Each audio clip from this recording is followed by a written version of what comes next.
Your parents were not anxious enough to have you learn. They preferred to put you to work on a farm or at the mills so as to have a little more money. The teacher, Hamel, tells his student that you are not the only person to be responsible for this. You are not the only person who is not responsible for learning French. Your parents also were not worried.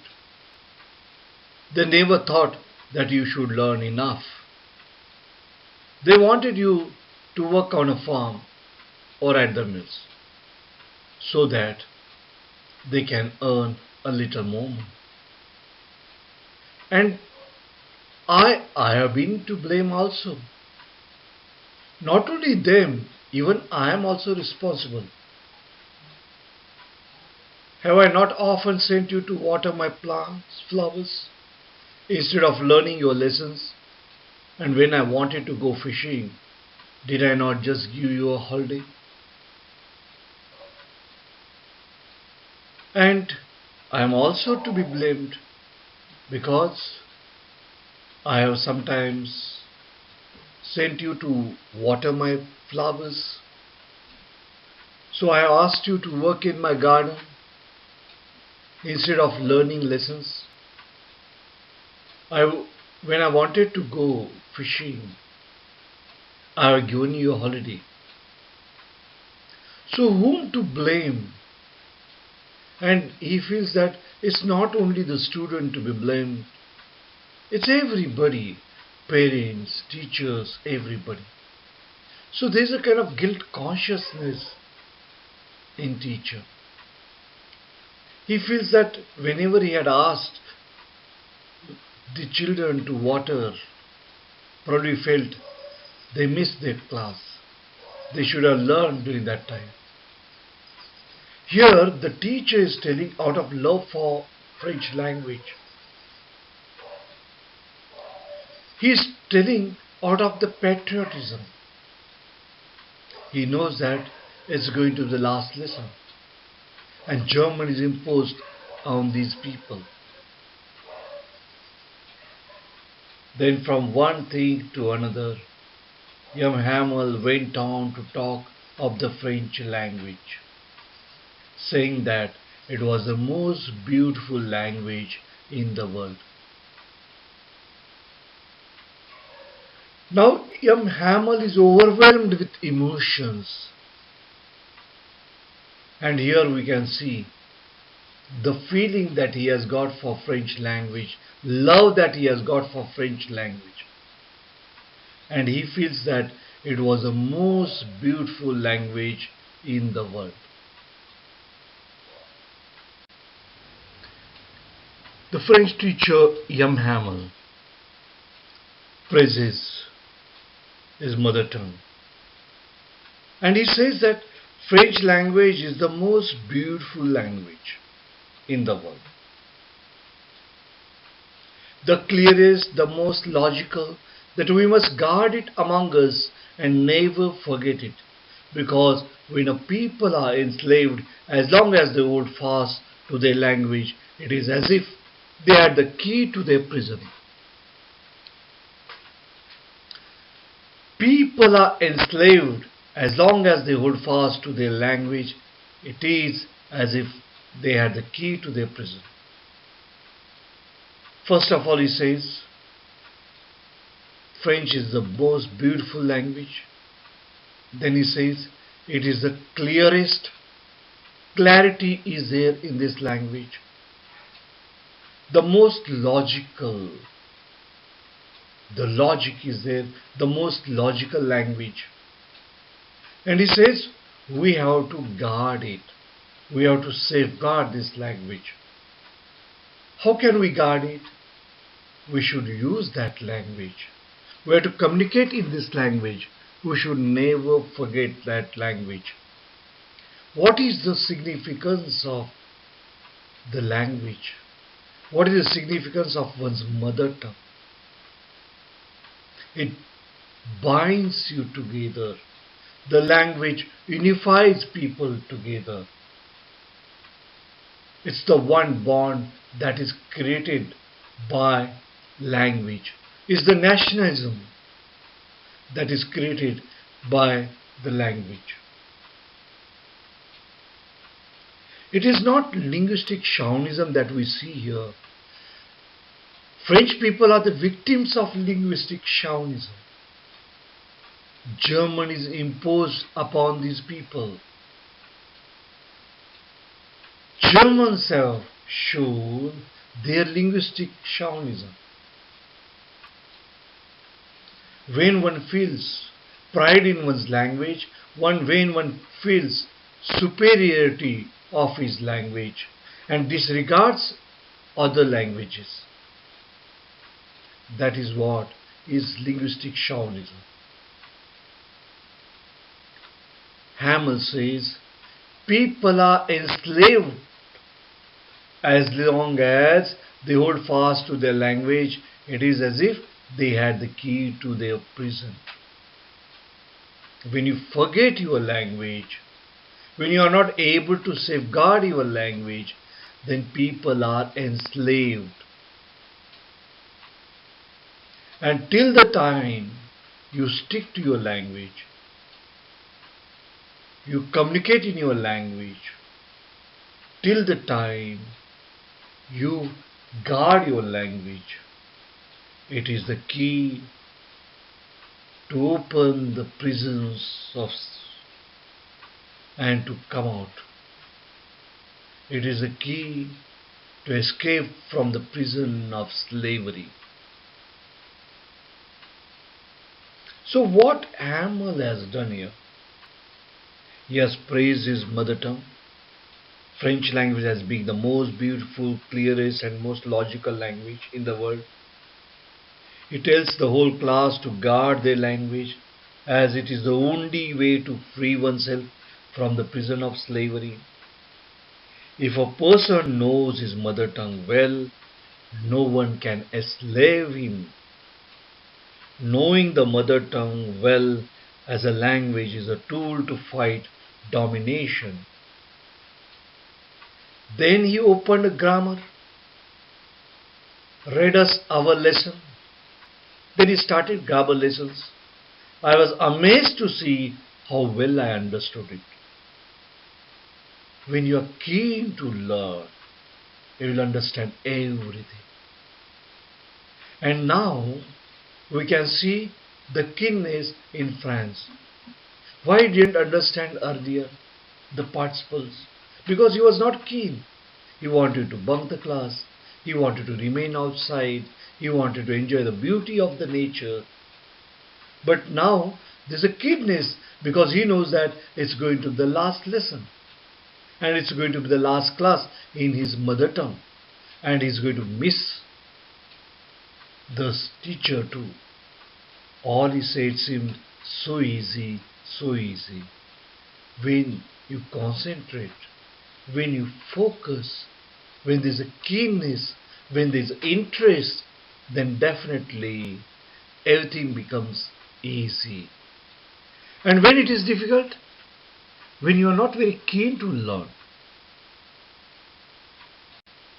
I had never listened so carefully, and that he had never explained everything with so much patience.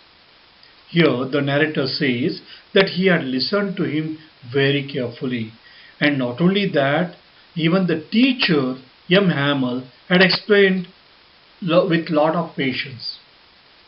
It seemed almost as if the poor man wanted to give us all he knew before going away and to put it all into our heads at one stroke. It was the last day for him and he was teaching the last lesson. And he wanted to give all the knowledge that he had to all his students. And he wanted to put all that knowledge into their heads at once. After the grammar, we had a lesson in writing. That day, young Hamel had new copies for us, written in a beautiful round hand.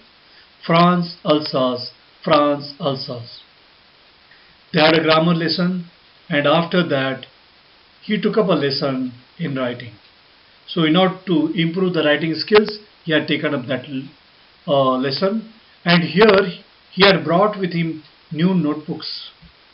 And in those new notebooks, what was written beautifully was France, Alsace, France, Alsace. It was meant for their tracing. They looked like little flags floating everywhere in the schoolrooms. So those notebooks looked like flags. It was very symbolic of the France, because France, Alsace, that is what was written there, hung from the rod at the top of our desk. You ought to have seen how everyone set to work. So everybody was working very, very sincerely, and how quiet it was. The classroom was quiet. The only sound was the scratching of the pens over the paper. The sound that was there only of their writing. Otherwise, there was no sound at all.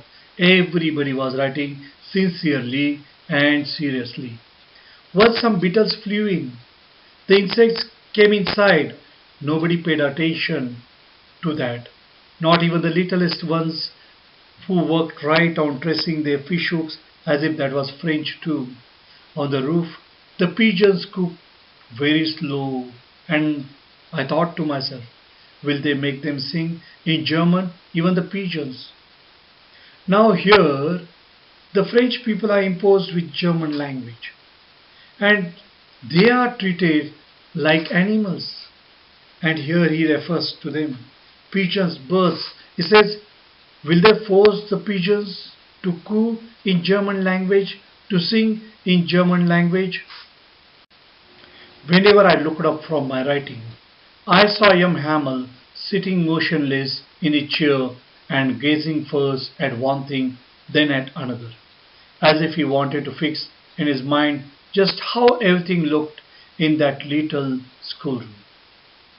So whenever he looked up from his writing, and all others were also busy in writing, it was a lesson on writing. And at that time he saw young Hamel sitting without any movement, sitting quietly in a chair, and looking at one thing, then at another inside the classroom, as if he wanted to fix in his mind just how everything looked in that little schoolroom. That means he was engrossed in his thought. He was just thinking that this room, which was a part of his life for 40 years, is going to leave. Fancy, imagine. For 40 years he had been there in the same place. He had put up service of 40 years as a French teacher, with his garden outside the window and his class in front of him. Only the desks and benches had been worn smooth.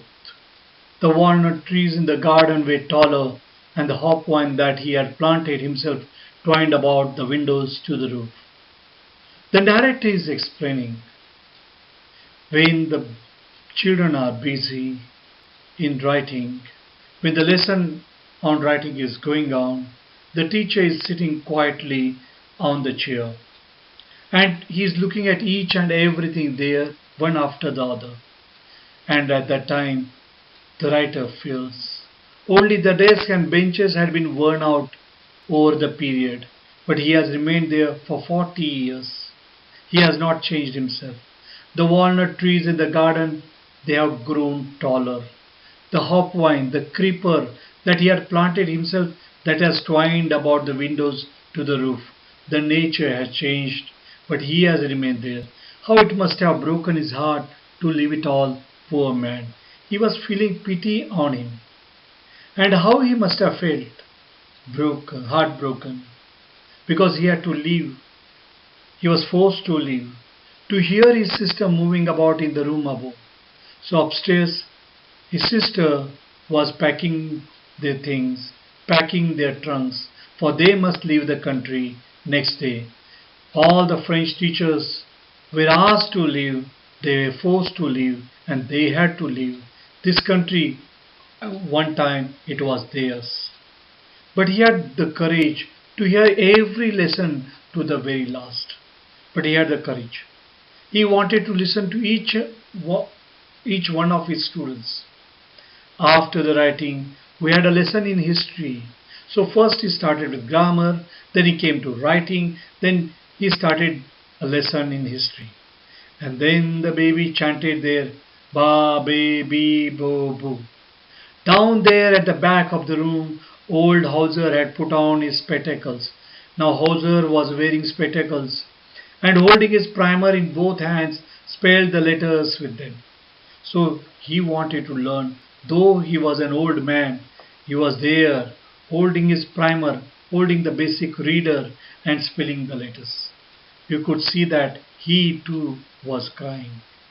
His voice trembled with emotion. So Hauser feels emotion, emotional over this. And it was so funny to hear him that we all wanted to laugh and cry. This old man crying. The narrator is a small child and he is not aware why is he crying. Actually, it's out of the love for the country he was crying. The country had gone into the hands of the Germans. It was so funny to hear him. Now here, when he was watching him to cry, he wanted to laugh. Ah, how well I remember it, that last lesson. And each word of that last lesson, the writer remembers, the narrator remembers. All at once the church clock struck 12. So it was at 12 o'clock. Then the Angelus, then it was time for prayer. At the same moment, the trumpets of the Persians returning from drill sounded under our windows. And at that particular moment, when it was 12 o'clock, the trumpets of the Persians sounded. And they were returning from drill. So it was the time for them to return from drill. Young Hamel stood up, very pale, without any expression in his chair. I never saw him look so tall, so probably he was feeling proud of him. My friends, said he, I, but something choked him. He was totally emotional. He was emotionally choked. He was not able to speak. He could not go on. He was overwhelmed with emotions. Then he turned to the blackboard, took a piece of chalk, and bearing on with all his might, he wrote as large as he could, Vive la France. That means, long live France. Then he has turned to the board, and on the blackboard he wrote, Vive la France. What does it mean? It means that long live France. He was not able to speak, and therefore on the blackboard he wrote. Then he stopped and leaned his head against the wall. And without a word, he made a gesture to us with his hand. He was very sad. And he leaned against the wall. That means he was not able to stand properly too. He was not able to bear all that. And he just gestures to all those who were attending the class. School is dismissed, you may go. He just gestures for dispersal.